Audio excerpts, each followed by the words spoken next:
Hi, I'm here with journalist Ben Norton of Salon magazine.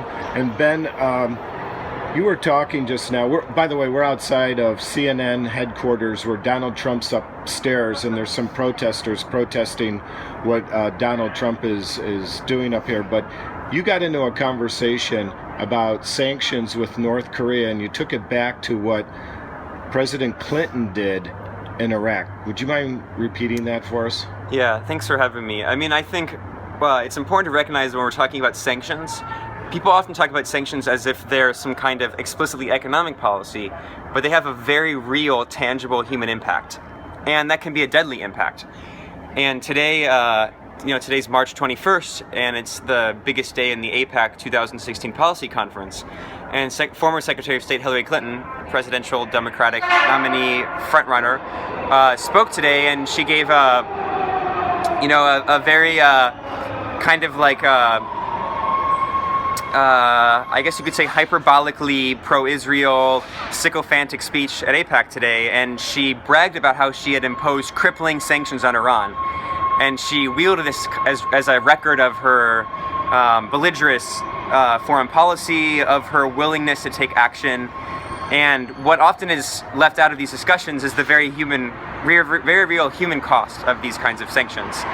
And I mentioned the case of North Korea, but also the case of Iraq today, that is often little remembered. In 2003, actually 2 days ago, was the 13th anniversary of the declaration of war, March 19th, 2003, on Iraq. But people often forget that the U.S. has pursued very destructive, very fatal policies in Iraq for many years before. And we were discussing the Iran-Iraq war. In the 1980s, the U.S. funded both sides. Saddam Hussein was our guy, as the U.S. said at the time. And we were giving him chemical weapons.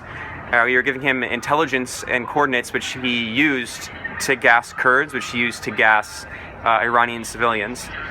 And at the same time, of course, Ronald Reagan was backing Iran covertly, and as was revealed in the Iran-Contra scandal. So we were funding both sides, and Henry Kissinger is often quoted as having said, we wish both sides could lose. But fast forward a little bit, in 1990, Saddam Hussein goes against his former ally. He invades Kuwait, which has enormous oil reserves, and the U.S. in turn wages a war in response.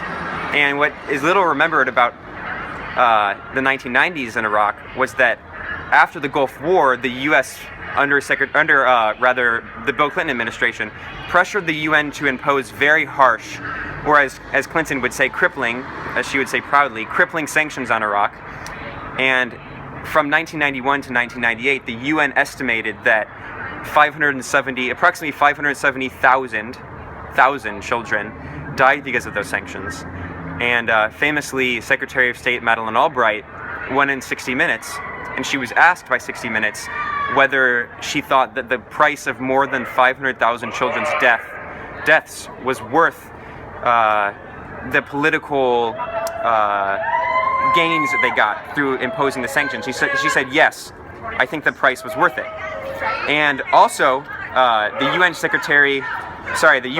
humanitarian coordinator in Iraq, Dennis Holliday at the time, resigned, and he called the sanctions genocidal. He said that the sanctions that the UN had imposed under the pressure of the US were tantamount to genocide. That's the quote. So, I mean, I think when we're talking about the impact of US policy in Iraq, and I mean, it's also good that people are protesting this now because so it's important to recognize that an estimated 1 million people died in the U.S. war in Iraq. More than that, it's a bare minimum. And it's important to recognize that this is not the beginning of the U.S. onslaught in Iraq. It's been going on for decades. We still see it today. There are 3,700 U.S. troops in Iraq today. It's important to go back to the 1980s. It's important to go back to the 1990s and see that in the past several decades, the U.S. has been essentially responsible for at least 2 million, perhaps 3 million deaths in Iraq. Thank you, Ben. Where can people find you on Twitter? I am on Twitter at Benjamin Norton, or just Ben Norton. All right. Thank you for your time tonight. Thank you so much.